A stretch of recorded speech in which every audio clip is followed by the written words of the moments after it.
بھائی نے جس طرح ذکر کیا کہ بینک سے لون لیا جا سکتا ہے،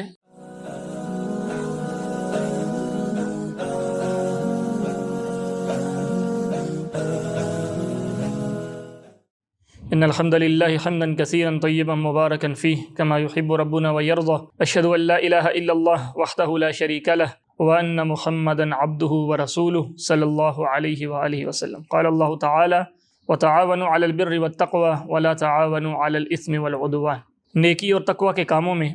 اہل ایمان اہل اسلام کو آپس میں ایک دوسرے کا ممد و معاون ہونا چاہیے، ایک دوسرے کا ساتھ دینا چاہیے، ایک دوسرے کے ساتھ کھڑا ہونا چاہیے۔ لیکن جہاں تک تعلق ہے گناہ اور معصیت کے کاموں کی، تو ان کاموں میں اللہ حکم الحاکمین نے تعاون سے منع کیا ہے۔ اگرچہ کوئی گناہ کا کام آپ کا سگا بھائی ہی کر رہا ہے، پھر بھی اس گناہ کے کام کے اندر اس کا ممد و معاون بننے سے اللہ اور اس کے رسول نے منع کیا۔ بھائی نے جس طرح ذکر کیا کہ بینک سے لون لیا جا سکتا ہے، یاد رکھیے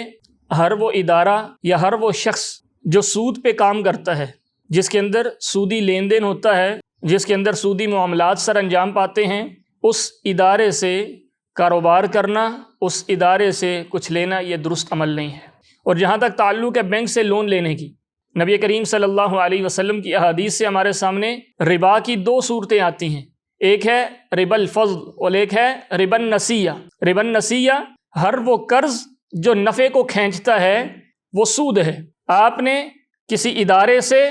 بینک سے یا کسی شخص سے لاکھ روپے لیے اور اس نے آپ کو 6 مہینے کا ٹائم دیا اور اس نے کہا 6 مہینے کے اندر تم نے مجھے 1,20,000 دینے ہیں، تو اسلام کہتا ہے یہ جو 20,000 اوپر لے لے اس کو وہ پروفٹ کہہ رہا ہے، لیکن حقیقتاً اسلام کے نقطہ نظر سے یہ سود ہے۔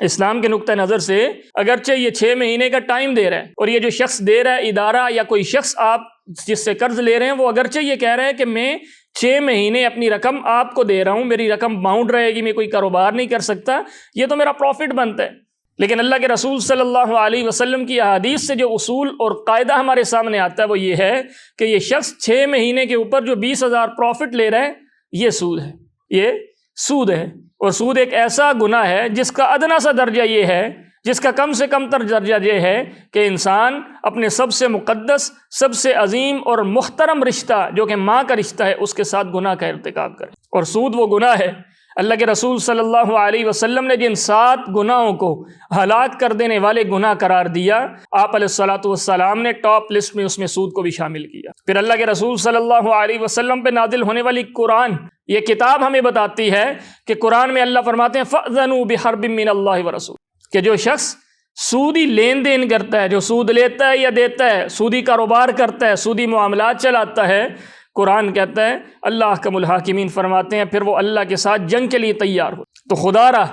ضروری نہیں ہے بینک ہی سے لون لیا جائے، ضروری نہیں ہے کسی ادارے سے لون لیا جائے، ضروری نہیں ہے کسی شخص سے لون لیا جائے۔ یہ قاعدہ اپنے ذہن کے اندر راسخ کر لیں، اپنے دل و دماغ کے اندر اس بات کو بٹھا لیں، جہاں سے بھی آپ قرض لیں، جتنا آپ نے قرض لیا ہے وہ قرض 6 مہینے کے لیے لیں، سال کے لیے لیں یا 10,000 کے لیے، وہی قرض اتنی ہی رقم آپ نے واپس کرنی ہے۔ جس شخص سے قرض لیا ہے، اگر وہ آپ سے تقاضا کرتا ہے کہ آپ نے رقم 10,000 لیا تو مجھے 15,000 دینی ہے، 1,00,000 لیا تو مجھے 50,000 اوپر پروفٹ دینا ہے، یہ پروفٹ اسلام کے نقطہ نظر سے یہ سود ہے۔ جہاں سود دینے والا مجرم ہے، وہیں سود لینے والا بھی مجرم ہے۔ وہیں اللہ کے رسول صلی اللہ علیہ وسلم فرماتے ہیں جو درمیان میں لکھنے والا ہے وہ بھی مجرم ہے، اور وہیں جو شخص اس معاملے کے اوپر، اس معاہدے کے اوپر جو گواہ بنتا ہے، شاہد بنتا ہے، اللہ کے رسول صلی اللہ علیہ وسلم فرماتے ہیں وہ بھی مجرم ہے۔ تو سود سے اپنے آپ کو محفوظ کر لیجئے۔ قرض دینا یہ ایک اچھا عمل ہے،